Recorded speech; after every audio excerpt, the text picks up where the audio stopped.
খুবই সুন্দর একটা জিনিস আজকে আমি আপনাদেরকে দেখাবো। সেটা দেখানোর জন্যই আমি চলে এসেছি ছাদে। এখন বিকেলও না আবার ভর দুপুরও না। যেহেতু এখন শীতের একটু সিজন চলে আসছে। ভাত খেয়ে দিয়ে সবাইরই একটু ঘুমিয়ে থাকতে ইচ্ছা করে। কিন্তু আমি না ঘুমিয়ে চলে এসেছি ছাদে।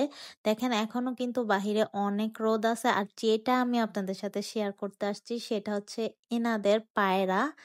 এরা আমাদের ছাদে এখন নতুন করে এড হইছে। এদের আগে কখনো আপনারা দেখেন নাই। তো এইটাই আপনাদের সাথে শেয়ার করার জন্য আসছি। আর দেখেন এনাদের জন্য ঘর করা হইছে আমাদের ছাদের একদম সিঁড়ির সাথে, উপরে আরেকটা ছাদ আছে ওইটার সাথে সাথে। আর এরা আগে কোথায় ছিল আমি সেটাও আপনাদের সাথে দেখাবো। আর শীতের বিকেলবেলা কিন্তু একটু ছাদে আসলে রোদ থাকলে অনেক বেশি ভাল লাগে, রোদের উষ্ণতা গায়ে লাগলে। চলেন আপনাদের সাথে দেখাই। এই যে সামনে দেখতেছেন যে ঘরটা, এটা কিন্তু একটা স্টোর রুম। এতদিন কিন্তু এই পায়রাগুলা সব ছিল এই স্টোর রুমে। তো চলেন আপনাদেরকে এই বিকেলটা দেখাই, কি সুন্দর লাগতেছে তাই না? সূর্য অস্ত যাচ্ছে কিন্তু কোথাও কোনো মানুষ নাই। মানুষ আছে অবশ্য নিচে মাঠে, বাচ্চারা খেলাধুলা করতেছে, কিন্তু কোনো বাসার বারান্দা বা ছাদে কোনো মানুষ নাই। এখন একটু ভাত ঘুম দেওয়ার টাইম, এই জন্য। আর আজকে আমি আপনাদের সাথে এই ভিডিওটা শেয়ার করবো, এই জন্য আমি ঘুমাইনি, না হয় আমিও ঘুমিয়ে থাকতাম। এই বিকেলগুলা দেখতে অনেক বেশি ভালো লাগে। আমরা যেহেতু কাজে কর্মে অনেক বেশি ব্যস্ত থাকি, সব সময় তার ছাদে আসা হয় না, কাজ ছাড়া আসাই হয় না। আর এটা হচ্ছে আমাদের মেন রাস্তা, ওইটাই আপনাদের সাথে দেখাচ্ছিলাম, সবাই হেঁটে যাচ্ছে।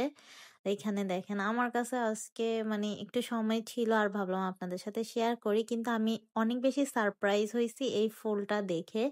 এটা এতদিন ফুটে নাই, আজকে এসে দেখি টকটকা হলুদ একটা ফুল ফুটে আসছে, যেটা দেখতে অনেক বেশি ভালো লাগতেছিল। আর এইটা কি গাছ, আমি প্রথমে আঙুর ফল গাছ ভাবছি। এখন আমি শিওর না, যতদিন ফল না আসবে ততদিন আমি শিওর হইতে পারবো না যে এটা কি গাছ। এখানে কলা গাছ আছে, আমার মেয়েও এখানে দাঁড়িয়ে ছিল। ও ছাদে আসলে সহজে যেতে চায় না ভাই, এটা একটা বিরক্তিকর, ওরে নেওয়া যায় না, যে পরিমাণ কান্নাকাটি করে। আর এই ফুল গাছগুলা দেখতেছেন, এগুলা সব ওই সিঁড়ির পাশেই ছিল, যেখানে এখন আমাদের কবুতর রাখা হয়েছে।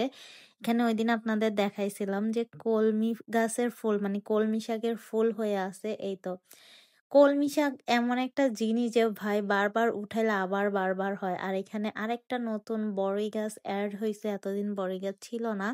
এখানে মেহেদি গাছও ছিল, আবার আলু শাকের গাছও ছিল। বিকেলটা ভাই অনেক সুন্দর, এরকম বিকেলে হাঁটতে আসলে ভালোই লাগে। বিভিন্ন মাঠে খোলা জায়গাগুলোতে বাচ্চারা শুধু খেলতেছে, এছাড়া আর কোনোই মানুষ ছিল না। তো আজকে আমার ব্লগটা এই পর্যন্তই শেষ করতেছি, এই সুন্দর বিকেলটা দিয়ে। আপনারা আমার চ্যানেলে নতুন হয়ে থাকলে চ্যানেলটা প্লিজ সাবস্ক্রাইব করে দিবেন আর একটা লাইক দিয়ে দিন, প্লিজ প্লিজ প্লিজ।